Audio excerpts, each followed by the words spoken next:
సమయంలో పరిశుద్ధులకు ఒకసారి అప్పగింపబడిన బాధ నిమిత్తం ఆ బాధలు ఉన్నారా లేదా అనేది పరిశీలన చేసుకుందాం. ఆరాధన అంశంగా పరిశుద్ధులకి అప్పగింపబడిన బాధలో నీవు ఉన్నావా అనేటువంటి అంశం మీద ఒకసారి ఆలోచన చేస్తే గ్రంథానికి వెళ్దాం. గ్రంథం సెలవిస్తుందో ఆలోచన చేద్దాం. ఎందుకంటే పరిశుద్ధులకు ఒకసారి అప్పగింపబడిందట. అప్పగింపబడిన బాధ ఏంటి, ఆ బాధ ప్రకారం మనం ఉంటున్నామా లేదా అనేది ఆలోచన చేస్తే ఆ బోధన లేకపోతే కనుక దేవుడు అంగీకరిస్తాడా? యోధా గారు రాసినటువంటి పత్రిక నుంచి మనం ఆలోచన చేద్దాం. యేసుక్రీస్తు వారు నమ్మినటువంటి యోధా, ఆయన రాసినటువంటి ఒక పత్రిక ఉంది. ఒకే పత్రిక రాసిన ఆయన. ఆ పత్రిక నుంచి మనం ఆలోచన చేసినట్లయితే ఆ 3వ వచనం ఈ గ్రంథంలో ఏ విధంగా తెలియాల్సిందో ఆలోచన చేద్దాం. ప్రియులారా, మనకందరికీ కలిగిన రక్షణ గురించి మీకు రాయవాలని విశేషాసక్తి గలవాడిని ప్రయత్నపడుచుండగా అంటున్నాడు. ఈ రక అందరికీ కలిగిన రక్షణ గురించి అంటే అందరిలాగే కూడా రక్షణ గురించి రాయాలనుకున్నాడట. పౌలు గారు రాశారు. ఆయన సువార్తలన్నీ కూడా ఆలోచన చేస్తే రక్షించబడాలి, రక్షణ నడిపించబడాలన్న సంగతులు తెలియజేశారు. అంటే బాప్తిసం పొందాలి, రక్షించబడాలి మీరు అందరూ కూడా అని మార్మల్స్ నిమిత్తం అని కూడా మార్మల్స్ పొందాలని తెలియజేశారు. కానీ ఏమంటాడంటే అలాగే ఆ విశేష ఆసక్తి గలవాడిని నేను కూడా ప్రయత్నపరుచుండగా ఈనాటి పరిశుద్ధులకు ఒక్కసారి అప్పగింపబడిన బాధ నిమిత్తం అంటున్నాడు. నిజంగా పత్రికలన్నింటిలో కూడా ఆలోచన చేస్తే బాధ నిమిత్తం పోరాడాలన్న విషయం గురించి రాసింది ఎవరంటే యోధా గారే. ఏ బాధ గురించి ఎందుకు పోరాడాలి? క్రైస్తవం హక్కుల గురించి పోరాడండి, మనకున్న హక్కుల గురించి పోరాడండి, మనం కూడా మనుషులమని పోరాటాలు చేస్తున్నారు. కానీ యోధా గారు ఏమంటున్నారంటే బాధ గురించి పోరాడండి. మన దేనికైతే అన్యాయం జరుగుతుందో దాని నిమిత్తం పోరాడమని యోధా గారు తెలియజేస్తున్నారు. మన రాజ్యాంగ హక్కులకి ఏదైనా భిన్నంగా నడుస్తుంటే ఇదిగో మన ఇండియాకి కొంచెం ఇబ్బందికరంగా ఉంది వీళ్ళ ప్రవర్తన అని చెప్పి పోరాడమంటాం, పోరాటం చేస్తున్నారు కూడా. అలాగే కొన్ని కులాలకి కొన్ని మతాలకి అభ్యంతరకారమైన ఏమనుంటే వాటి గురించి పోరాటాలు చేస్తున్నారు. కానీ ఈయనేమంటున్నాడంటే మన పరలోకం వెళ్ళాలంటే ఒక బోధ ఉంది, ఆ బోధ వినాలి, ఆ బోధ ప్రకారం నడుచుకుంటేనే మనకి పరలోకం. కాబట్టి ఆ బోధ నిమిత్తం పోరాడాలన్నారంటే ఆ బోధలో కూడా ఏముందంటే కల్తీ జరుగుతుంది అనమాట. ఇక్కడ బోధలు కల్తీ జరుగుతుందా అంటే బోధలో కల్తీ ఉంది. దాని గురించి ఈయన ఎందుకు పోరాడాలి, దాని గురించి పోరాటం చేయమని ఎందుకు రాయాలి అని ఆలోచన చేస్తే ఆనాడే 100 సంవత్సరం లోపలనే తప్పుడు బోధలు అనేవి బయలుదేరిపోయి. అందుకే రాసిన ఇవన్నీ కూడా అనుభవం లేకుండా రాయలేదు. ఆనాడు జరిగిన సంగతులు ఈనాడు జరుగుతున్నాయి, ఇక మీద కూడా జరగబోయే సంగతులు కూడా అవే. కొత్తగా పుట్టుకొచ్చిన జీవితం కాలేదు, అపవాది ఈ కాలంలో కలిపింది కాలేదు.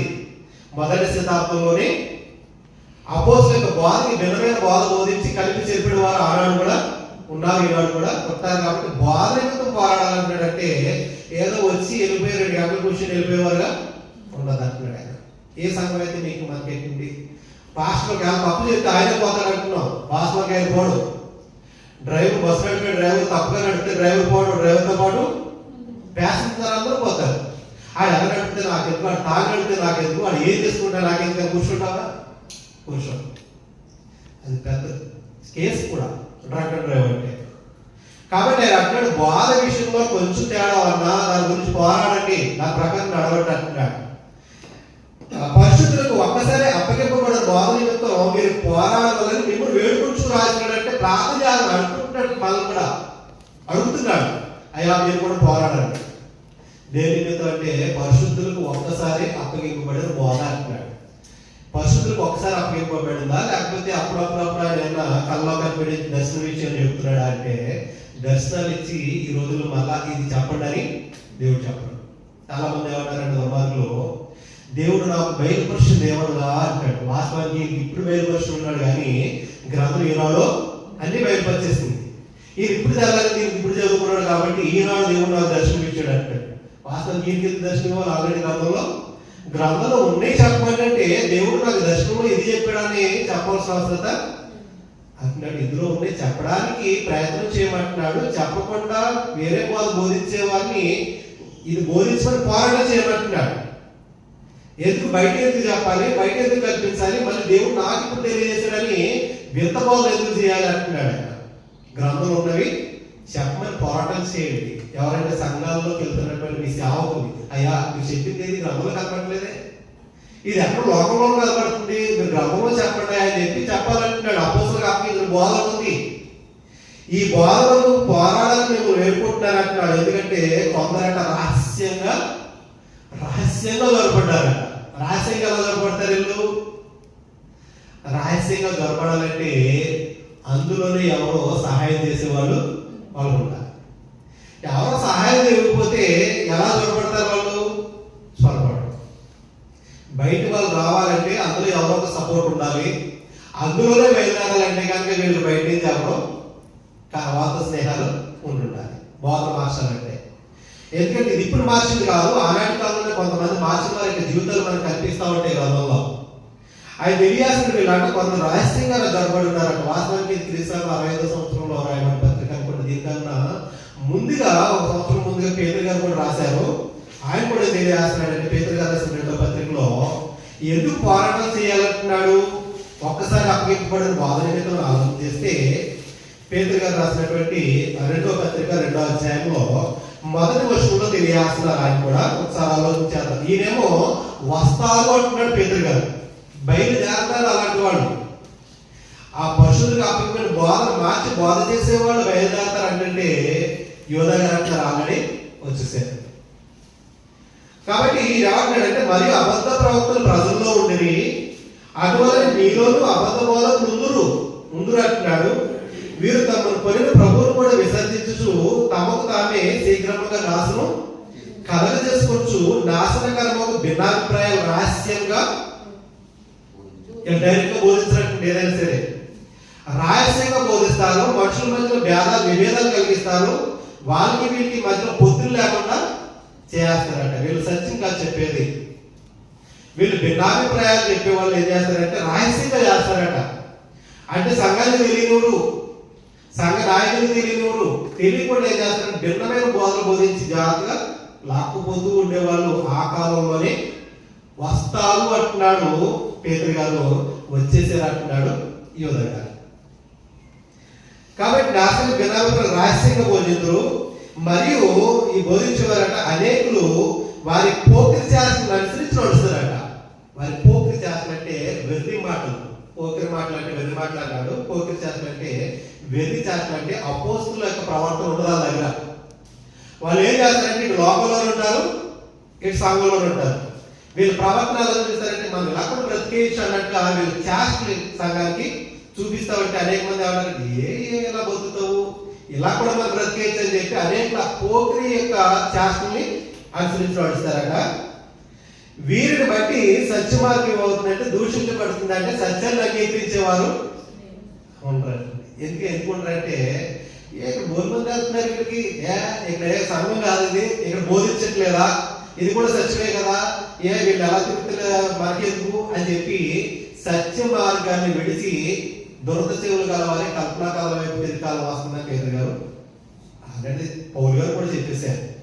ఇక్కడే అంటున్నాడంటే వీళ్ళు కల్పన వాక్యాలంటే కల్పించిన వాక్యాలు మాత్రం చెప్తారు తప్ప ఉన్నది ఉన్నట్టుగా చెప్పడానికి ఇష్టపడనటువంటి మీ వలన లాభం సంపాదించుకుందరు అంటున్నాడు. ఏం కావాలంటే ఏ పని చేసినా సరే లాభమే కావాలి. సంఘం నడిపించిన లాభమే కావాలి, అది బయట ఏ పని చేసినా లాభం లేకపోతే ఏ పని పడలు చేయరండి. ఎవరు వీళ్ళు అంటే అబద్ధ బోధకులు అంటారు.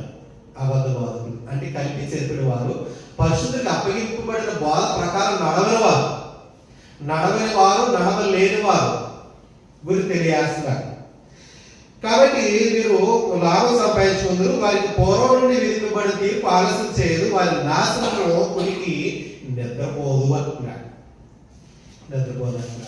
కానీ యోధ గారు ఏమంటున్నారంటే 4వ వచనంలో 3వ వచనం చదువుకున్నాం కదా, 4వ వచనంలో అంటాడంటే కొందరు రహస్యముగా దొరబడి ఉన్నారు అంటున్నాడంటే వచ్చేసరి లేదు. ఇప్పుడు అక్కడేమో వస్తారు మీలోనే ఉంటారు అంటున్నాడు, వాళ్ళు బయలుదేరుతారు అంటున్నాడు యోహాన్ గారు అయితే. కానీ అక్కడ ఆల్రెడీ వచ్చేసారు కాబట్టి చాలా జాగ్రత్తగా ఉండాలంటున్నాడు. ఏ విషయం అంటే బోధ విషయంలో ప్రతిదీ కూడా బోధ సరిగ్గా వినకపోతే నాశనం అయిపోయిన వారు అనేక మంది ఉన్నారు. శపింపబడిన వారు ఉన్నారు, నాశనం అయిపోయి ఉన్నారు, దేవుని ఉగ్రతకు గురైపోయిన వారు మన గ్రామంలో చాలా మంది కనిపిస్తున్నారు. దేవుడు ఒకటి బోధిస్తే అపవాదాన్ని కొంచెం జోడించి కల్పించి చెప్తే దాన్ని మీరు నాశనం అయిపోయిన వాళ్ళు లేదా ఉన్నారు. ఇదిగో ఈ చెట్టు ఫలం మీద తెలుద్దని దేవుడు బోధించాడు. అది అలాగే బోధించినప్పుడు అవ్వకు తెలిసినప్పుడు తినకుండా ఉండాలి కదా. కానీ మధ్యలో ఒక వచ్చాడట, వచ్చి తినొచ్చు నువ్వు దేవతలే ఉంటా అన్నాడట. కలిపి చేసిన బాధ ఏం చేసిందంటే తను పోయింది, తన జీవితం పోయింది, తన మాట విలువ జీవితం కూడా పోయింది. హ్యాపీగా ఆ ఏదో తోటలో ఉండి కలవగలసిన బయటికి తరపడ్డారు. చెమటొచ్చి కష్టపడేటువంటి పనులు, ప్రసవ వేదనలు ఇవన్నీ కూడా వారు పొందుకున్నట్లు మన గ్రంథం తెలియజేస్తుంది. చొరపడతారంటే గల్తీ పత్రులు ఒకసారి ఆలోచన చేస్తే బాధ ఎందుకు పోరాడాలంటే వాళ్ళు ఎక్కడి నుంచో రారు. వాళ్ళు ఎవరో విగ్రహాలను బైబిల్ పట్టుకుని బోధించేటువంటి పరిస్థితుల గురించి తెలియజేయట్లేదు. నేను కూడా క్రైస్తవునే, నేను కూడా బాప్తిసం పొందుతుంటే, నేను చాలా డిగ్రీలు ఉన్నాయి నా దగ్గరని పట్టాలు నేను చూడండి అని చెప్పి బైబిల్ పట్టుకుని బోధించే వాడి గురించి తెలియజేస్తాడు అబద్ధ బోధకుల గురించి. ఇలాంటి డిగ్రీలు ఉంటే కొంతమంది బైబిల్ ప్రకారం బోధించకపోతే, పర్వాలకు వెళ్ళి బాధ చేయకపోతే, ఆ పోస్టులకు అప్పగించిన బాధని విడిచిపెడితే వాళ్ళందరూ కూడా దుర్బోధకులు అంటున్నాడు. గల్తీ పత్రిక 2వ అధ్యాయంలో 4వ వచనంలో ఆడాడంటే పౌలు గారు తెలియజేస్తున్నారు. దుర్బోధకులు ఎలా ఉన్నారంటే కలిపి చెప్పిన వారట, వాళ్ళు కూడా ఏదో లాక్కోవాలి వాళ్ళ మార్గంలోకి మిగిలిన వాళ్ళు. ఎందుకంటే పనులు వెళ్ళకూడదు కదా, ఎవరిని వీడు నాశనానికి వెళ్తే వీడు కూడా నాశనానికి తీసుకుపోవాలి. ఏదో ఒకలాని ఏం చేస్తున్నారంటే లాక్కోవాలని చెప్పి ప్రయత్నాలు చేస్తున్నారంటే 4వ వచనంలో మనలను దాసులుగా చేసుకున్న వాళ్ళని క్రీస్తు యేసు వల్ల మనకు కలిగిన మన స్వాతంత్రమును వేగు చూచుటకు రహస్యంగా తేబడి దొంగతనంగా ప్రవేశించిన కపట సహోదరులు జరిగింది. కపట సహోదరులు బొమ్మ దొరకదు మనకి. వాళ్ళ జీవితం బయటెడితేనే కానీ దొరకదు, వాళ్ళ బాధ బయటెడితేనే కానీ దొరకదు. వీళ్ళు ఏం చేస్తారంటే కపట సహోదరులు ఎప్పుడు కూడా వెనుకొట్టు పొడిచేవారు. కానీ మన కష్టమా మనం ధరించుకున్న క్రీస్తుకి వెనుకోటు పొడిచేవారు. దేనివల్ల అంటే బోధ ద్వారానే. ఈ బోధ ద్వారా గొడవ పెడతారు. ఈ బోధ ద్వారానే అక్కడ ఏం చెప్తారు వీళ్ళండి, ఏముంటే అక్కడ కల్పింపబడినటువంటి సందేశాలు. అందరూ ఒకే చోట చెప్తే, అందరూ ఒకేలా చెప్తే ఎవరు ఎక్కడికి వెళ్ళినా పర్లేదు, ఎవరు ఏ ఊళ్ళో ఏ దగ్గర సంఘానికి వెళ్ళినా పర్లేదు. కానీ ఇక్కడ ఏమంటాడంటే ఏదైనా సంఘం కాదు అంటున్నాడు. అన్ని సంఘాలు దేవుడి కాదు, అందరు బోధకులు దేవుడి బోధకులు. ఎవడు గుడ్డువాడు నా సేవకుడే కదా అంటున్నాడు యెషయా గ్రంథంలో.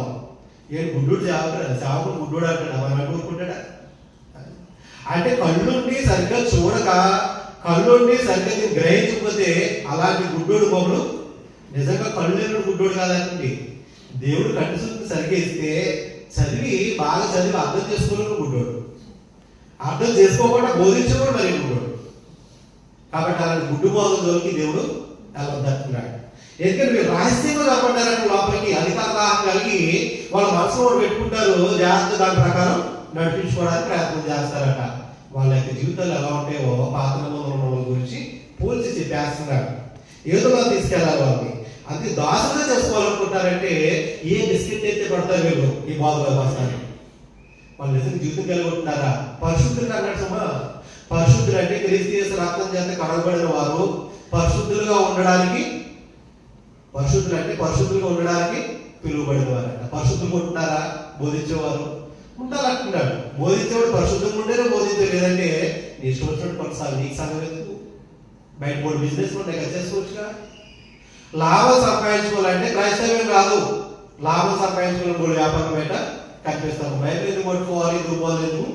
మా సంఘానికి రారండి ఇలా చేయకపోతే. ఎవరన్నారు? ఏదో కల్పించేస్తే సంఘానికి వచ్చేస్తే వీళ్ళందరూ పరలోకం వెళ్ళాలి కదా.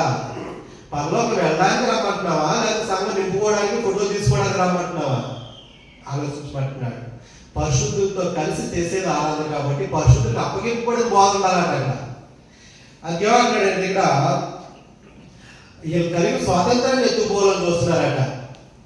ఏంటి అక్కడ జరిగిన దుర్బోధ ఏంటంటే బాప్తిసం పొందేనే కాదు సున్నత కూడా పొందాలన్న సంగతి తెలియజేసి కొంతమంది లాక్కుపోయి ఇచ్చిపోయారంటే కొంతమంది.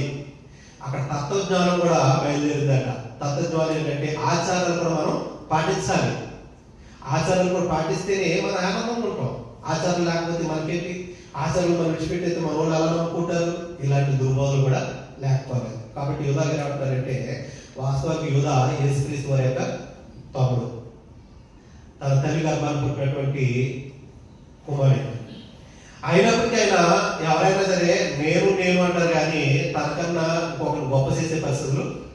విషయం. కానీ అక్కడ మొట్టమొదటి విషయంలో యేసుక్రీస్తు దాసుడు అంటున్నాడు. ఎవరు దాసుడట? యేసుక్రీస్తు దాసుడట. నెక్స్ట్ యాకోబుకి దాసుడల్లా, సహోదరుడు. ఎవరికి దాసుడు అన్నాడు, ఎవరికి సహోదరుడు ఆలోచించండి. డైరెక్ట్ చెప్పేసి కదా, నేను యేసుక్రీస్తు దాసుడిని, నా పేరు యోధా చెప్పొచ్చుగా. అంటే నాకన్నా మా సహోదరుడు ఒకరికంటే గొప్పగా ఎంచుకోమని గ్రంథం తెలియజేస్తుంది. కానీ మొదటి విషయంలో ఎంత అద్భుతంగా మాట్లాడితే, నేను ఎవరనుకుంటున్నాను యేసుక్రీస్తు దాసుడిని. ఎలా దాసుడు అంటే ఆయన బాధ అప్పగించిన బాధ ఉన్నదన్నట్టు చెప్పడం బట్టి, వినడం బట్టి దాసుడు అయ్యాడు. వాస్తవానికి అపోస్తులుడు కాదు. ఎందుకంటే 1:17 అంటున్నాడంటే 18 17-18 ప్రకారం మనం చూస్తే, అయితే ప్రియులారా అంత్యకాలం ముందు తమ భక్తిహీనమైన దురాశల చొప్పున నడుచు పరిహాసకులు ఉందని మన ప్రభువైన యేసుక్రీస్తు అపోస్తులు పూర్వమందు అది చెప్పేశారట. ఆ మాటలు మీరు జ్ఞాపకం చేసుకోండి. అపోస్తులను నేను అంటలే, అపోస్తులు ఆల్రెడీ బోధించారు. కాబట్టి ఆ మాటలు జ్ఞాపకం చేసుకోండి అని చెప్పి, దాసుడు నేను ఎవరికి దాసుడు అంటే క్రీస్తు చేశాక దాసుడి. మరి మనుషులు సంతోష పెడితే క్రీస్తు దాసుడు అవుతాడా? సంఘానికి వచ్చే వాళ్ళని ఇంప్రెస్ చేయాలి, వాళ్ళని ఎటువంటి ఇబ్బంది పెట్టకూడదు, హక్ చేయకూడదు అనేటువంటి మెంటాలిటీ పెట్టుకుంటే యేసుక్రీస్తు దాసుడు అవుతాడంటే అవునండి. నవ్యత్వం, ఒక్కవ్యత్వం ఇలాంటి బాధలు ఉండకూడదు అంటున్నాడు. బాధలు ఉండాల్సింది ఏంటంటే ఆదరణ ఉండాలి, హెచ్చరిక ఉండాలి, సంఘానికి క్షేమాభివృద్ధి, ఈ 3 ఉండాలని కొద్ది 14 తెలియజేశారు. కానీ ఇక్కడ అంటున్నాడంటే దాసుడు అంటున్నాడు. 1 ఎవడు దాసుడు కాదు, ఎవడు దాసుడు అవుతాడో తెలియాల్సినాడు. యోధా గారు అక్కడ తెలియజేసిన మాటను బట్టి ఇక్కడ పౌలు గారు కూడా ఏమంటున్నారు ఆలోచన చేస్తే, 1 అపోస్తలుడు పౌలు గారు గలతీయులకు సంఘానికి రాసినటువంటి పత్రిక 1:10 అంటున్నాడంటే, ఇప్పుడు నేను మనుషుల దయను సంపాదించుకొని చూస్తున్నానా అంటున్నాడు. అంటే మనుషులు నేను బోధిస్తే నన్ను మెచ్చుకోవాలి కదా. చాలా బాగా చెప్పేశారండి మీరు, మా పాస్టర్ ఉండండి, ఇలాంటి డబ్బులు అక్కడ కొట్టించుకోవద్దు అంటున్నాడు. అలా కొట్టించుకున్నా, అలా కొట్టేవాళ్ళు ఉన్నా నువ్వు దాన్ని బట్టి ఇచ్చుకోవద్దు. వెనకాల ఊరేవాళ్ళు ఉంటారు బోధ, కానీ నువ్వు మాత్రం డ్యాన్స్ చేసి దాంతో నాట్యం ఆడేవంటే నువ్వు బోధం అంటున్నాడు. కానీ ఏమంటాడంటే మనుషుల దయ సంపాదించుకుంటున్నానా లేదా దేవుని దయను సంపాదించుకొని చూస్తున్నానా? నేను మనుషులు సంతోషపెట్టువాడినైతే, నేను మనుషులు సంతోషపెట్టుకుని చూస్తున్నానా? నేను ఎప్పటికీ మనుషులు సంతోషపెట్టువాడినైతే క్రీస్తు దాసుడిని. అంటే ఈయన క్రీస్తు దాసుడు అంటున్నాడంటే మనుషులు సంతోషపెట్టాడా అంటే మనుషులు సంతోషపెట్టా, మనుషులు సంతోషపెట్టే బాధ చేయలే. ఈయన అంటాడు పరిశుద్ధికి అప్పగించిన బాధ అంటే మీరు అందరూ కూడా ఏం చేయాలంటున్నాడు? ఒకలేదురా, వాక్యం తెలిసిన అందరూ పోరాడారు. ఎందుకు ఇలాంటి బాధ చేస్తున్నారు? ఈ పనికిమాల బాధలు తెలిసిన, పనికిమాల జనాన్ని బాధ చేస్తున్నారని తెలిసిన ఎందుకు వెళ్తున్నారు? అలాంటి వాళ్ళు గుంపులో ఉంటే మనం ఎవరో తెలిసినా ఎవరిసిన అవసరం. ఆ డాక్టర్ వైద్యమే రాదు, వైద్యం చేసినాడు ఎలా చేస్తున్నాడు అడిగేది వెళ్తారు. లక్కీగా ఏదో బతికేస్తానని వెళ్తే వైద్యం చేయించుకుంటావా? చేయించుకో. ఆయన బాగా వచ్చు, ఆయన చేతులు బాగా తగ్గుతుందంటేనే మరి బ్రతకాలి కదా. మరి అపోస్తలుల బాధ ఒకరు బ్రతికేస్తుంది, ఒకరు శాపనస్తులుగా చేస్తుందంట. ఎలా శాపనస్తులుగా చేస్తుందంటే ఆ బాధ బోధించకపోతే బోధించిన వాడు, ఆ బాధ విన్నవాడు ఇద్దరు శాపనస్తులు అయిపోతున్నారట. 1 గలతీ పత్రికలోనే 7 అంటున్నాడు 8 మేము మీకు ప్రకటించిన సువార్త కాక మరి ఒక సువార్తను మేమైనను పరలోకంలో నుండి వచ్చిన ఒక దూతైన మీకు ప్రకటించిన అతను శాపగ్రస్తుడు కాక అంటున్నాడు. బోధ బోధ బోధ బోధ బోధ ఎక్కడ చూస్తే బోధ గురించి మాట్లాడుతున్నారు. ఎందుకు అంతా ఆయన కేర్ తీసుకుంటున్నాడు బోధ పట్ల అంటే పరలోకం నుంచి వచ్చింది బోధ, భూమి నుంచి వచ్చింది కాదు. మనుషుల వల్ల కల్పింపబడిన బోధ కాదు, మనుషుల యొక్క ఉద్దేశాలతో రాయబడిన బోధ కాదు. ఇది పరలోకంలో వచ్చి భూమి మీదకి ఒక ఆయన తీసుకొచ్చాడు. ఇక్కడికి తీసుకొచ్చి ఎంత భద్రంగా తీసుకొచ్చాడో అంటే పరిశుద్ధతలో, అదే పరిశుద్ధత కలిగి భూమి మీద శరీరాన్ని ధరించుకున్నప్పటికీ అదే పరిశుద్ధత కలిగి జీవిస్తూ అదే బోధిస్తూ పరిశుద్ధులకి అపోస్తలులకు అప్పగించాడట. ఒకప్పుడు వాళ్ళ జీవితం ధర్మశాస్త్రం ప్రకారం పాపలైనప్పటికీ క్రీస్తులోనికి బాప్తిసం పొందిన తర్వాత వాళ్ళు ఏం చేశారంటే పరిశుద్ధులుగా తెచ్చిపోయిన తర్వాత బోధన పట్టుకుని అలాగే కొనసాగి ఈనాడు ప్రపంచం అంతా స్ప్రెడ్ చేస్తే, ఈ ప్రపంచం అంతా స్ప్రెడ్ చేసిన బోధ ఏం చేస్తుంది? కొంచెం కొంచెం కలిపినలా క్రీస్తులోనికి రాని వారికి ఏ నరకమైతే ఉందో అదే నరకాన్ని క్రీస్తులోనికి బాప్తిసం పొంది తమ దుష్ట బోధల ద్వారా మరి నరకానికి పంపించేస్తున్నారట. అది పోరాడబడుతున్నాడు. అంటే బాధ ఏంటంటే ఇంజక్షన్ మారిపోతుంది, అందులో మెడిసిన్ మారిపోతుంది. ఇంజక్షన్ ఉంటే చేసేది, కానీ వారు మెడిసిన్ మార్చే చేస్తుంటే పేషెంట్ చచ్చిపోతున్నారు. ఏం చేయాలి? యాక్షన్ తీసుకోమంటున్నాడు. ఎవరు యాక్షన్ తీసుకోవాలి? ఎవరైతే బ్రతకాలనుకుంటున్నారో, ఎవరు బ్రతకను ఉద్దేశించాలనుకుంటున్నారో ఉన్న ప్రకారం వాళ్ళు పోరాడాలంటున్నాడు. ఎందుకు సార్ మీరు చేసే పోరాడాలి ఎవరికి ఇంపేది లేదు, ఇందులో గ్రంథం లేదు, ఎందుకు చేస్తున్నారు? అంత దూరాన్ని మేము ఎంత దూరం వస్తున్నాం అని అంటున్నాడు. వేరొక సువార్త కాదు, మేము మీకు ప్రకటించిన సువార్త కాక మరి యొక్క సువార్తను మేమైనను పరలోకం నుండి వచ్చిన ఒక దూతైనను మీకు ప్రకటించిన శాపగ్రస్తులు కాక అంటున్నాడు. శాపగ్రస్తులు అయిపోతుందా ఏంటి? సువార్త విని బాప్తిస్మం పొంది నూతన జీవితం ప్రారంభించి మరలా ఇంకొక సువార్త వింటే శాపగ్రస్తులు అయిపోతారా అంటే ఆయన శాపగ్రస్తులు అయిపోతారు. మరి ఎన్నాళ్ళు ఉండాలి ఇలాగా అంటే మన ఆత్మ ఈ దేహం ఉన్నంతకాలం కూడా ఉన్నదన్నట్టుగా విని బ్రతకమంటున్నాడు. అంటే బోధించడానికి నువ్వు తెగిస్తే దేవుడు అంటే లెక్కలేదు. అంటే లేదు ఉన్నంతగా బోధిస్తుంటే నువ్వు బోధించడానికి భయపడలేదంటే దేవుడికి భయపడలే. బిలాం తెగించేసాడంటే ఏం తెగించేసాడంటే నువ్వు వాళ్ళు కూడా వెళ్ళొద్దన్నాడు, ఆగాడు. కానీ ప్రయత్నాలు మారలే. దాన్ని తెలియాల్సిన పేతురు గారు ఎవరి గురించి తెలియసాడో యోధా గారు కూడా అదే లిస్టు తయారు చేశాడు. పాత నిబంధనల ఉన్న వాళ్ళని దుష్టాత్మలుగా పెట్టేశాడు. ఎందుకు పెట్టాడంటే ఇదిగో ఆనాడు కయ్యూను చచ్చిపోయాడు. కయ్యూను చంపలా, దేవుడు చంపలా, కానీ శాపగ్రస్తుడిగా ఎందుకు చేశాడు అంటే పరిశుద్ధులు అంటే దేవుడి మాట అంటే లెక్కలేదు. బిలాము దేవుడి మాట అంటే లెక్కలేదు. కోరకు దేవుడి మాట అంటే లెక్కలేదు. కాబట్టి వాళ్ళ యొక్క పరిస్థితి ఎలా ఉంది, ఈ పరిస్థితి కూడా అలాగే ఉంటుందని తెలియాల్సింది. మేమైనా పరలోకం నుంచి ఒక దూతైన మీకు ప్రకటించిన అది శాపగ్రస్తుడు కాక మేము వరకు చెప్పిన ప్రకారం ఇప్పుడు మళ్ళా చెప్పుచున్నాము, మీరు అంగీకరించిన సువార్త కాక మరి ఒకటి ఎవరైనా మీకు ప్రకటించిన వాడు వీళ్ళు అన్ని దగ్గరికి ప్రకటించుకోవచ్చుగా. అన్ని దగ్గరికి ప్రకటించు క్రీస్తు గురించి. ఎక్కడ చర్చకి వెళ్తున్నారో అక్కడికి వెళ్ళి ప్రకటించాలి. ఏం ప్రకటిస్తావు? అక్కడ ప్రకటించలేదు, ఏమైనా ప్రకటిస్తున్నావా? గ్రంథంలో ఉన్నదంటే లేదు. నువ్వేదో కల్పించి చెప్పాలి. మళ్ళీ అక్కడ ఏంటి పాస్టర్ వాగ్దానాలు రా అన్నారు అనుకోండి, ఎవరో 30% అదేమా 2% ఉందా గ్రంథంలో? లేదు. మరి ఎందుకు వెళ్తున్నావు? ఏం చెప్తున్నారో జనులకి అర్థం కావట్లేదు. అందుకని అంటాడు పౌలు గారు, గల్తీలోని సంఘానికి కాకుండా బాధ గురించి ఎందుకు పోరాడాలంటే అలాంటి బాధ బోధించేవారు ఉన్నారని, తప్పు బోధ బోధించేవారని తెలిసి కూడా అలాంటి వాళ్ళని గమనించుకుంది అంటున్నాడు. తెస్సలోనిక సంఘానికి రాసిన 2వ పత్రికలు కూడా ఆయన అంటున్నాడు పౌలు గారు. ఆలోచన చేద్దాం. ఎందుకు ఈరోజు విషయాలు తెలియాల్సిన ఈ రోజు లోకంలో ఎక్కడో ఒక దుబాయ్లో కూడా అనేక రకమైన బోధలు ఉన్నాయి. అన్ని కూడా ప్రభు ఇచ్చిన బోధైనా, ప్రభు అప్పసులకు అప్పగించిన బోధైనా, పరిశుద్ధులకు ఒక్కసారి అప్పగించిన బోధలోనే ఉన్నారా అనేది ఆలోచన చేస్తే గ్రంథం చదవడం ముందు వాళ్ళు ఉన్నారో లేదో మనకు తెలుస్తుంది. 3వ అధ్యాయం 6వ వచనంలో అంటాడంటే,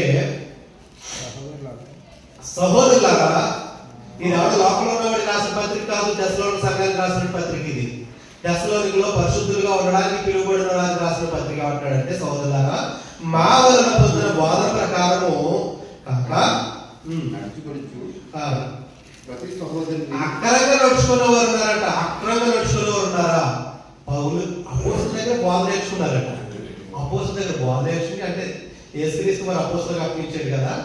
అప్పగించిన తర్వాత వీళ్ళు ప్రకటన చేసుకుంటే అంతా బోధ విని దాని ప్రకారం నడుచుకునే వారు అక్రమంగా నడుచుకునే వారు కొంతమంది తయారయ్యారట. దేనికి అక్రమంగా నడుచుకోవాలి అంటే మరి వెంబడించాలి కదా. వాళ్ళు విడిచిపెట్టాలి, వీళ్ళు వెంబడించాలంటే ఏదో క్రమాన్ని తప్పించాలి. క్రమాన్ని తప్పించడమే అక్రమం అన్నాడు. అక్రమంగా నడుచుకున్న వారిని నడుచుకుని ప్రతి సహోదరు నుండి తొలగిపోవాలని గ్రంథం తెలియాల్సింటే వాళ్ళు కష్టపడాలండి, మా ఊళ్ళండి, మా ఇదేనండి, మా ఊరునండి అన్నావు. మీరు అంటున్నాడు నువ్వు శాపగ్రస్తువు. ఇంకెందుకు పర్లోకి వెళ్ళినప్పుడు ఇంకెందుకు వెళ్ళవు? వాళ్ళు సక్రమంగా ఎవరు అనుకున్నప్పుడు నువ్వు మార్చడానికి ప్రయత్నం చెయ్యి, లేదంటే వాళ్ళు దూరంగా ఉన్నట్టుంది. వాళ్ళతో పాలిభాగస్తులు అయితే కనీసం అలాంటి వాళ్ళకి శుభాలు కూడా చెప్పొద్దంటుంది. వాడు అబద్ధికుడు, అబద్ధబోధ చేస్తున్నాడు, వాడి క్రమంగా నడుచుకుంటలేదు అనుకున్నప్పుడు అలాంటి వాడికి శుభమని చెప్పొద్దని గ్రంథం తెలియజేస్తే లేదండి వాళ్ళే మాదే ఏంటి మీ విశ్వాసం దెబ్బతింది అంటున్నాడు, మీ భక్తి దెబ్బతింది అంటున్నాడు. తింటది. వాళ్ళు ఆల్రెడీ అక్కడ చొరబడతారని ఆయన తెలియజేశాడు, చొరబడ్డారని ఈయన అంటున్నాడు. 100 శతాబ్దంలో ఉంటే ఈనాడు ఎత్తుకుంటారు, ఇటు పోకళ్ళు బయలుదేరుతారు ఉంటారు. ఆయన అంటున్నాడు, మా వల్ల పొందిన బోధన ప్రకారం, మా వల్ల అంటే నేను చెప్పే బోధ కాదు, అపోస్తులు చెప్పినటువంటి బోధన ప్రకారం కాకుండా అక్రమంగా నడుచుకున్న ప్రతి సహోదరి అంత నుండి తొలగిపోవాలని మన ప్రభువైన యేసుక్రీస్తు పేరట మీకు ఆజ్ఞాపించున్నాము అంటున్నాడు. ఆజ్ఞాపించున్నాం. అక్రమంగా నడుచుకుంటే యాక్సెప్ట్ చేయడా? యేసుక్రీస్తు వారే ఒప్పుకోలేదు. ప్రభువా ఇదిగో మీ నామను మేము దెయ్యాలు నమ్మట్లేదా అన్నాడు. మీ నామను ఎన్ని అద్భుతాలు చేయలేదు అన్నారు. ఆయన ఏమన్నాడు ఒక మాట, అక్రమం చేయవాలన్నారు అండి. అంటే క్రమంగా నడుచుకోకుండా బోధించిన అది కూడా ప్రమాదం అంటున్నాడు. ఏంటి అంటే నువ్వు పరిశుద్ధులుగా తీర్చబడిన వాడు, నీకు అప్పగింపబడిన బాధ ఏదో మామూలుగా నోట్బుక్ కాలేదు, మనకేదో స్కూల్ నుంచి బుక్లు కాదు. ఈ పరిశుద్ధత కలిగింది హోలీ బైబిల్ అన్నది. దీన్ని పట్టుకుని బోధిస్తున్నావంటే నీ జీవితం కూడా ఎలా ఉండాలి? నీలో పరిశుద్ధత లేకుండా బోధించడం అనేది సాతాను కూడా బోధిస్తున్నాడు. బోధ ఆనాడు ఏదో చోట్ల బోధించాడు, ఈనాడు సంఘంలోనే ఇద్దరికి తేడా లేదు. కానీ అక్కడ పాము రూపంలో కనిపించాడు, ఇక్కడ మానవ రూపంలో కనిపిస్తున్నాడు రూపంలో. కానీ ఏ బోధ? ఆ బోధ గ్రంథంలో లేకపోతే అది అపవాద బోధ అంటున్నాడు. మా వలన పొందిన బోధ ప్రకారం కాక అక్రంగా నడుచుకుని ప్రతి సహోదరి అందరిని తొలగిపోవాలని పెట్టుకుంటున్నాడు. తిమోతికి రాసినటువంటి మొదటి పత్రిక 4వ అధ్యాయంలో బోధించోడు చాలా జాగ్రత్తగా ఉండాలంటున్నాడు. యోధా గారు ఎందుకు రాసిన మనం ఆలోచించేద్దాం. ముందుకి తిమోతికి రాసిన మొదటి పత్రిక 4:16 అంటాడంటే నిన్ను కూర్చి అంటే ఈ ఏదో ముందు ఏం చేయాలంటే నీవైనా చూసుకో. నువ్వు ఎలా ఉన్నావో గ్రంథ ప్రకారం పరిశుద్ధత కలిగి ఉంటున్నావా, లేకపోతే అపవిత్రులు ఉంటూ కూడా గ్రంథాన్ని తెరిచేస్తున్నావా? ఆయన అంటున్నాడు, నిన్ను కూర్చి నువ్వే బోధిస్తున్నావో ఆ బోధన కూర్చి జాగ్రత్త కలిగి ఉంటున్నాడు. నిన్ను కూర్చి నీ బోధన కూర్చి జాగ్రత్త కలిగి ఉండము, వీటిలో నిలకడ ఉండము. నీవు ఇలాగ చేసి నిన్నును నీ బోధ విలువాన్ని రక్షించుకుంటూ అంటున్నాడు. అపోస్తులకు అప్పగించిన బోధ ప్రకారం నువ్వు నడుచుకోకపోతే నువ్వు పొందబట్టినాడు, నీ బోధ విలువ కూడా ఇదే కదా మీనింగ్.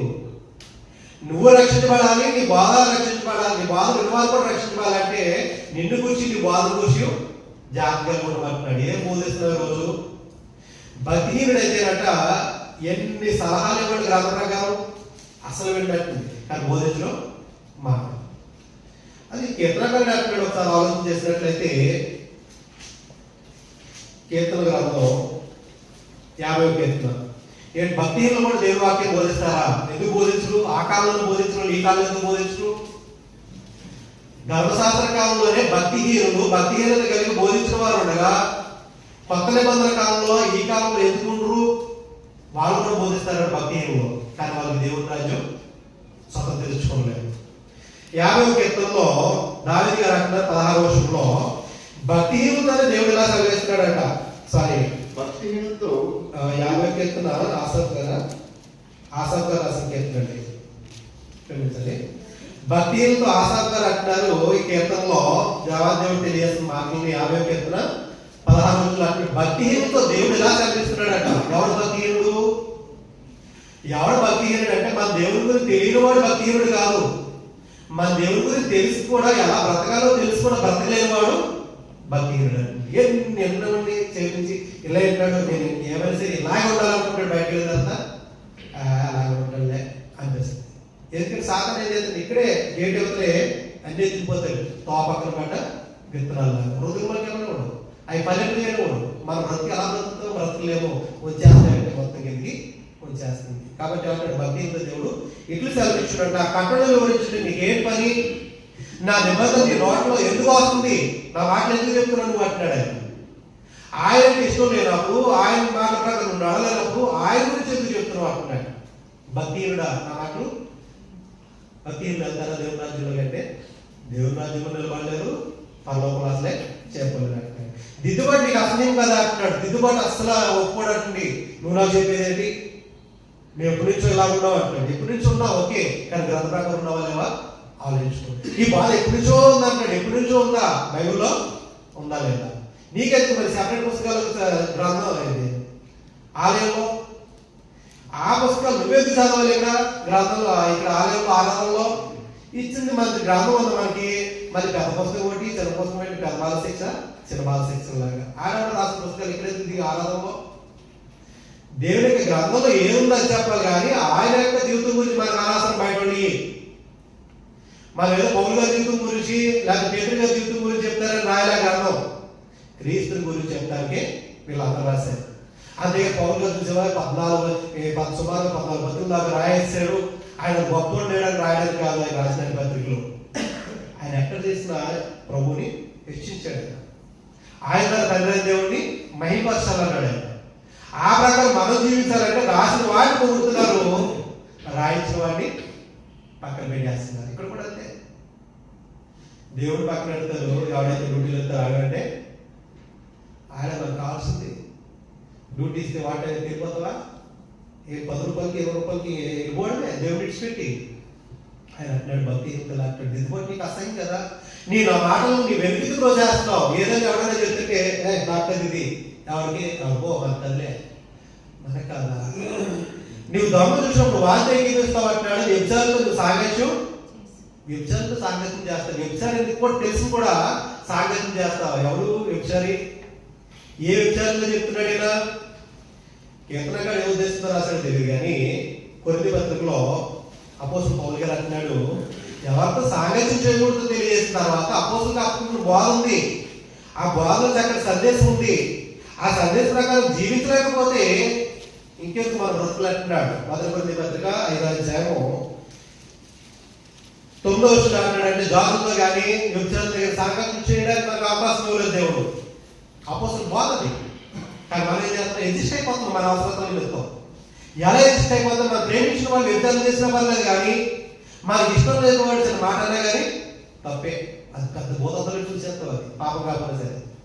కానీ మనకి ఇష్టమైన వాడు ఎన్ని తప్పులు చేస్తున్నా కానీ మనమే అనిపిస్తుంది. ఇక్కడ ఏమంటాడంటే 5వ అధ్యాయం 9వ 10వ వచనంలో జారుతో సాంగత్యం చేయవద్దు నా పత్రికలో మీకు రాసి ఉంటుంది. అయితే ఈ లోకపు జారులతోనైనను ఈ లోకపు జారులతో అంటే క్రీస్తులోకి లేనటువంటి వారు, క్రీస్తులోకి రానటువంటి వారికి తెలియదు. వాళ్ళు కడుపు కోసం ఏదైనా చేస్తారు. అలానే ఎంత దిగజారుతారు వాళ్ళు. ఈ లోకపు జారులతోనైనను పిసినారు వాళ్ళతోనైనను దోచుకునే వాళ్ళతోనైనను విగ్రహాలతోనైనను ఏమాత్రం సాంగత్యం చేయదనట్లే ఆయన అంటున్నాడు. అలా అవుతుందా నేను అనేది? అలాగైతే మీరు లోపల వెళ్ళిపోవాల్సి వస్తుంది కదా. అంటే ఎటు చూసిన మనకి రూముల్లో కానీ ఊళ్ళో కానీ వీధిలో కానీ ఎక్కడో చదువుకుంటారు. బాబు ఇక్కడ ఉన్నారు మా ఇంటి పక్కన అండి, వాళ్ళు దేవుడు నమ్ముకోలేదండి, వాళ్ళు విచారణ చేస్తారండి. మరీ చేస్తే ఇల్లు వదిలేసి వెళ్ళిపోతావా? అలాగే వెళ్ళాలంటే అడుగుల్లోకి వెళ్ళిపోవాల్సి వస్తుంది. ఆయన అంటాడు అలాగే నేను అనేది. ఇప్పుడైతే అంటున్నాడు 11వ వచనం, ఇప్పుడైతే సహోదరుడు అనబడిన వాడు అలాగే వాడు ఎవడైనా సరే క్రీస్తులను బాప్తిసం పొందిన తర్వాత వాడు జారుగా ఉన్నాడా? భార్య వివాహం కాకుండా అపవిత్రత కలిగి ఉంటున్నాడా? అక్రమ సంబంధాలు పెట్టుకుంటున్నాడా? జారుగా కానీ లోపుగా కానీ విగ్రహాలు కానీ తిరిగిపోతే కానీ త్రాగుపోతే కానీ దోషుకున్న వాడు కానీ ఉంటే అటువాతలు సాంగత్యం చేయడానికి ఉండకూడదు. అంటే క్రీస్తులని బాప్తిసం పొందిన తర్వాత కూడా ఇలాంటి దుర్మార్గ పనులు చేస్తున్నారన్న వాళ్ళతో స్నేహ బంధాలు అయితే కట్ చేసుకోమంటాడు. కట్ చేసుకోకపోతే నీకు పరలోకం లేదండి. నీకెందుకు మన జీవితం మరి భక్తులేము అలాగా వేరే అలా భక్తులేమనుకుంటే కౌరవ కీర్తనలో ఉండకపోనండి. మా అమ్మ నాన్న లేకపోతే మాకు ఎంత ఇష్టం అనుకుంటున్నారు. మా అమ్మ నాన్న తర్వాతే మాకు దేవుడు అంటే వాళ్ళు కూడా భూగర్భంలోకి వెళ్ళిపోరు. వాళ్ళు సత్యం కోసం పోరాడారు. సత్యం ఎవరైతే సత్యం పక్కకు వచ్చి పోరాడారు. తల్లిదండ్రులు కూడా విడిచిపెట్టారు. అవగాహన గొప్పలు మనం విడిచిపెట్టమని మన తల్లిదండ్రులు కాదు, లేకపోతే మన రక్షంబికులు కాదు. క్రీస్తులోని బాప్తిసం పొందిన తర్వాత ఎవరైనా తప్పుడుగా నడుస్తుంటే అలాంటి వారిని హెచ్చరించమంటే విడిచిపెట్టకపోతే వాటితో స్నేహం కనిపిస్తూ పర్వత రాళ్ళతో నీకెందుకు సహవాసం అంటున్నాడు. నీతి దుర్నీతితో ఏడు సాంగత్యం ఏం కనిపిస్తావు? ఎంత కనిపించిన వెనుక వాడితో దూరం నుండి అంటున్నాడు. ఆయన ఆ నోట్లో బోధ లేదు కదా, పరిశుద్ధులకు బోధ లేదు, అపోస్తులకు అప్పగించి బోధ లేదు అంటున్నాడు. కాబట్టి వాడు ఏం చేస్తాడంటే వ్యభిచారంతో నువ్వు సాంగత్యం చేసేది కీడు చేయాలని నోరు ఎప్పుడు కూడా తెలుస్తుంది అక్క, నీ నాలుగు ఎప్పుడు కప్పం కల్పిస్తుంది అంటున్నాడు. నువ్వు కూర్చుంటే నీ సోదరులు లేదా కూడా చెప్తున్నావు అని భక్తిహీనుల గురించి దేవాదేవుడు తెలియాల్సిన మాటల్ని ఆసాఫ్ గారు తెలియాల్సినారు. అంటే భక్తిహీనులు కూడా దేవుని యొక్క వాక్యాన్ని బోధించరా అంటే బోధిస్తారు. మనం గమనించాలి, నేను భక్తిగా భక్తి పడుకుంటున్నాడా. ఎందుకంటే అపోస్తలుల పౌలు జీవితం అంట, ఇదిగో నేను ఎలా మీ మధ్య ఎలా జీవించుంటునో అన్నాడు. అంటే పౌలు గారి జీవితం ఎక్కడికి వెళ్ళే సరే వాళ్ళకి తెలిసేటట్టుంది. ఆయన వ్యభిచారం చేస్తున్నాడా, లేకపోతే అబద్ధాలు ఆడుతున్నాడా, ధర్మ సంపాదించుకుంటున్నాడా ఎందుకు తెలియదు. నలుగురు జీవించినప్పుడు నలుగురికి దూరంగా జీవిస్తేనే బ్రతుకులు తెలం.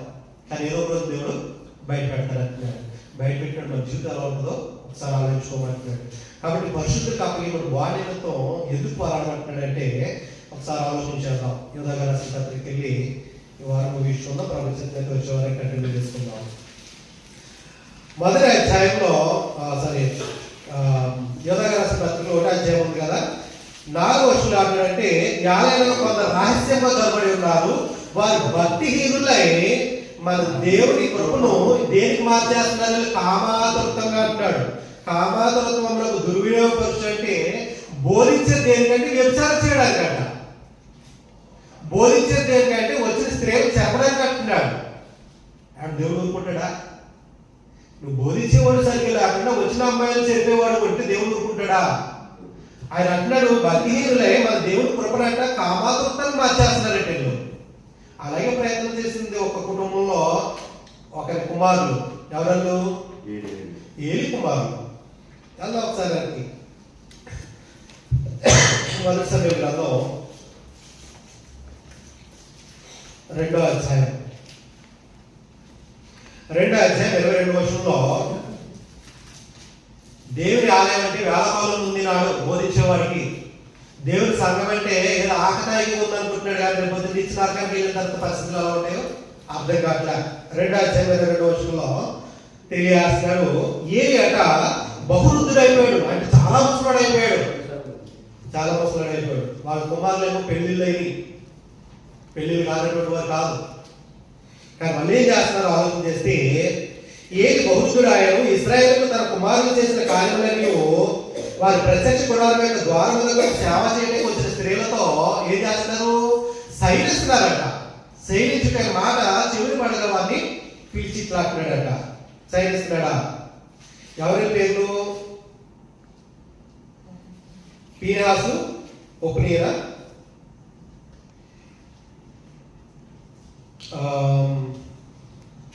ఇలా గురించి తెలియజేస్తున్నాడు. 4వ అధ్యాయంలో 19వ వచనంలో ఇలా వివాహం అయిందా? ఏలి కోడలకు పీనహాసు భార్యకు అప్పటి గర్భం అంటున్నాడు. పీనహాసు భార్య గర్భవతి అంట. ఇప్పుడు ఎవరు కావాలి? వేరే అమ్మాయిలు కావాలి. ఎవరు వాళ్ళంటే ఆలయానికి వచ్చిన వాళ్ళు అంటుంది. అక్కడ ఎవరైతే వస్తున్నారో ప్రత్యక్ష గుడారం దగ్గర సేవ చేయడానికి, అంటే పని చేయడానికి, పరిచయం చేయడానికి వచ్చే స్త్రీలతో సైనిస్తున్నారంటే దేవుడు చూడట్లేదు. మన ఆత్మస్తున్నాడు కదా, పట్టించుకో, నా గురించి ఎవరో కూడా చెప్పేవాడు ధైర్యం లేదంటున్నాడు. నీకు ఎంత ధైర్యం? దేవుడు చూడట్లేదని ధైర్యానికి ఊరుకుంటాడు దేవుడు. అంటే వీళ్ళకి వివాహం అయ్యి భార్య ఉండి భార్య ఆల్రెడీ గర్భవతి అంటున్నాడు. కానీ ఏం చేస్తారు? వచ్చిన అబ్బాయిలతో సైనిస్తున్నారట. మరి అలాంటి వాటికి ఎలా వెళ్ళగలరు? అందుకు దేవుడు వారు పెట్టారు. కాబట్టి అక్కడికి వెళ్ళి ఏదో అత్యంతం అంటే వాళ్ళకి అసహ్యం అనిపించిందట. అందుకు దేవాదేవుడు ఏం ఆజ్ఞాలు చేశారో ఆలోచన చేస్తే 29వ వచనంలో, నా నివాస స్థలంలో నేను నిర్ణయించిన బలి నైవేద్యములను మీరు ఎలా తృణీకరించున్నారు? మిమ్మల్ని క్రోవబెట్టుకున్నట్టుగా నా జనులు ఇశ్రాయేలు నైవేద్యములో శ్రేష్ఠ భాగం పట్టుకొచ్చు, నాకంటే నీ కుమారుని గొప్ప చేస్తున్నావు. నీ ఇంటి వారు నీ పిత నీటి వారు నా సన్నిధిని యాజకత్వం జరిగించదని యెహోవా ఆజ్ఞించున్నాను. ఇప్పుడు అది నా మనసుకు కేవలం ప్రతికూలమైంది కాబట్టి నేను తీసేస్తున్నాను అన్నాడు. అంతే, తీసేస్తాను. బ్రతికేరు ఇద్దరు కుమారులు చచ్చిపోయారండి. ఇద్దరు కూడా దేవుడే చంపేస్తాడు. అసలు ఎవరు కూడా ఉద్దాకంలోకి వెళ్ళాడు. అంతే అందులో విషయం. ఏలి యాజకత్వం తీసి పడేశాడు. కారణం ఏంటంటే ఏలి ధర్మశాస్త్రంలో ఉన్నవాడే కదా, ధర్మకాండ తర్వాత ఉన్నవాడే కదా. ఎక్కడైనా వ్యభిచారం జరుగుతుందని తెలిస్తే రాళ్ళతో కొట్టి చంపేది. ఏలి చేసాడా పని? చేయలే. ఏమన్నాడంటే, నా పిల్లలు కదా, మాట్లాడలే, తిట్టింది కదా, హెచ్చరించింది కదా, మారిపోతే అనుకున్నాడు. కానీ చంపేస్తే ఆ రోజు దేవుడు ఇంకా పిల్లలు తెలియబేటి యాజకత్వం నిలబడినాము. కానీ నేనేం చేశాడు? నా వాడే కదా అనుకున్నాడు. కానీ దేవుడు విడిచిపెట్టలే, పిల్లల్ని విడిచిపెట్టలే, దాని యాజకత్వం కూడా తీసుకెళ్ళి వృద్ధాప్యం ఆయన చచ్చిపోయాడు. కాబట్టి దేవుడు వ్యభిచారాన్ని ఎక్కడ కూడా పాత నిబంధనలు కాదు, మొదటి నుంచి ఇప్పటి వరకు కూడా ఎక్కడ కూడా యాక్సెప్ట్ చేయాలి, అంగీకరించలే. వ్యభిచారం చేస్తూ దేవుడి సన్నిధికి రమ్మని కానీ, వ్యభిచారం మీరు చేస్తూ కూడా నా బాధను బోధించొచ్చాను కానీ దేవుడు ఒప్పుకుంటలే. పరిశుద్ధం ఉంటేనే బోధించు, లేదంటే వెళ్ళి కాపుగా ఉంటుంది. కాబట్టి వాళ్ళు ఏం చేశారంటే దేవుని యొక్క కృపను భక్తిహీనులై కామాదత్వం దుర్యోపరుషు మరి అద్వితీయ రాజులను ప్రభు అయిన యేసుక్రీస్తును విసర్జించుచున్నారు అంటాడు. అద్వితీయ రాజులు అలాగే ప్రభు అయిన యేసుక్రీస్తు వారు కూడా విసర్జించేస్తున్నారంటే భక్తిహీనులు బోధించే బోధ అది క్రీస్తుకి సంబంధించింది కాదంటున్నాడు. అపోస్తలులకు అప్పగించిన బోధ కాదంటున్నాడు. వాళ్ళు క్రీస్తుని విసర్జించిన వారట. ఇందా మనం చదువుకున్నాం కదా, గల్తీ పత్రికలు ఏమంటున్నాడు అక్కడ, వీళ్ళ పోకిరి చేష్టలతో అనేక మందిని ఆకట్టుకున్నప్పటికీ వీళ్ళు బోధించడానికంట తమ కొనేటువంటి క్రీస్తుని కూడా విసర్జిస్తారట.